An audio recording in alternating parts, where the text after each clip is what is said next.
ಧರಣಿ ಮಂಡಲ ಮಧ್ಯದೊಳಗೆ ಭರತ ಖಂಡದ ದೆಹಲಿಯೊಳಗೆ ಇರುವರು ಮೋದಿ ಹೆಸರಿನ ಒಬ್ಬರು ಮಹನೀಯರು. ಇರುವರು ಮೋದಿ ಹೆಸರಿನ ಒಬ್ಬರು ಮಹನೀಯರು. ಗುಜರಾತು ಒಂದು ರಾಜ್ಯ, ಅಲ್ಲಿ ಇತ್ತು ಬಹಳ ವ್ಯಾಜ್ಯ. ಗುಡಿಸಿ ತೆಗೆದರು ಎಲ್ಲ ತ್ಯಾಜ್ಯ, ಆಗಿ ಮೋದಿ ಅಗ್ರಜ. ಅಲ್ಲಿ ಮಾಡಿದ ಪ್ರಗತಿ ಕಂಡು ರಾಜಧಾನಿಗೆ ಕರೆದು ತಂದು ದೇಶವನ್ನು ನಡೆಸು ಎಂದು ಅವರ ಕೈಗೆ ಕೊಟ್ಟರು. ಅಮಿತ ಬಾರೋ ಗೋಯಲ್ ಬಾರೋ, ರಾಜನಾಥ ಸಿಂಗು ಬಾರೋ, ನಿತಿನ್ ಗಡ್ಕರಿ ನೀನು ಬಾರೆಂದು ಕರೆದು ಮಂತ್ರಿಯ ಮಾಡಿದರು. ಮೋದಿ ಕರೆದ ದನಿಯ ಕೇಳಿ ಶಂಕರ್ ವೈಷ್ಣವ್ ಜೋಶಿ ಸೇರಿ ನಿರ್ಮಲಾ ಸ್ಮೃತಿ ಸಹಿತವಾದ ಮಂತ್ರಿಮಂಡಲವಾಯಿತು.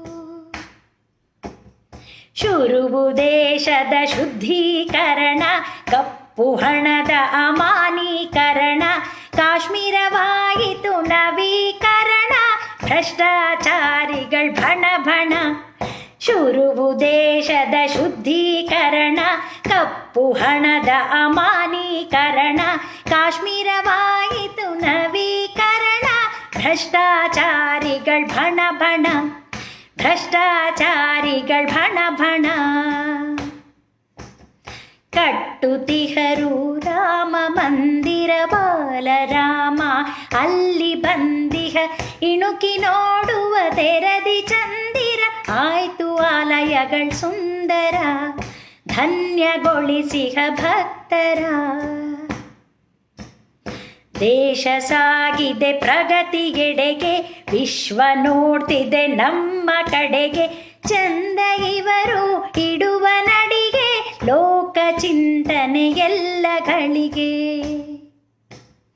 ದುಡಿವರಿವರು ಹಗಲು ಇರುಳು, ನಾಡ ಜನತೆಗೆ ನೀಡೆ ನೆರಳು. ಕಾಯವೆಲ್ಲ ಇವರ್ಗೆ ಕರುಳು, ಮನವು ಮಾಗಿದ ಹಣ್ಣು ತಿರುಳು. ಸೇವೆಗಾಗಿಯೇ ಇರುವ ಜೀವ, ಕೊಡಲು ಒಲ್ಲರು ಯಾರ್ಗೂ ನೋವ. ಮಗುವಿನಂತೆ ಮೃದು ಸ್ವಭಾವ, ನಂಬಿ ನಡೆವರು ದೈವವ. ಮಗುವಿನಂತೆ ಮೃದು ಸ್ವಭಾವ, ನಂಬಿ ನಡೆವರು ದೈವವ. ಇವರ ಕೆಲಸ ಕಾರ್ಯ ಮೆಚ್ಚಿ, ಮತವ ನೀವರ ಬಳಗ ಹೆಚ್ಚಿ. ಮತ್ತೆ ಮತ್ತೆ ಮೋದಿ ಎಂದು ಕೂಗಿ ಹೇಳುತ್ತಲಿರುವರು. ಮತ್ತೆ ಮತ್ತೆ ಮೋದಿ ಎಂದು ಕೂಗಿ ಹೇಳುತ್ತಲಿರುವರು.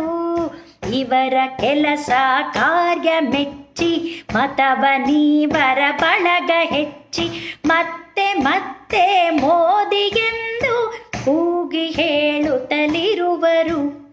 ಮತ್ತೆ ಮತ್ತೆ ಮೋದಿ ಎಂದು ಕೂಗಿ ಹೇಳುತ್ತಲಿರುವರು. ಸತ್ಯವೇ ಭಗವಂತನೆನುವ ಮೋದಿ ಮಹಿಮನ ಕಥೆಯಿದು. ಸತ್ಯವೇ ಭಗವಂತನೆನುವ ಮೋದಿ ಮಹಿಮನ ಕಥೆಯಿದು. ಮೋದಿ ಮಹಿಮನ ಕಥೆಯಿದು. ಮೋದಿ ಮಹಿಮನ ಕಥೆಯಿದು.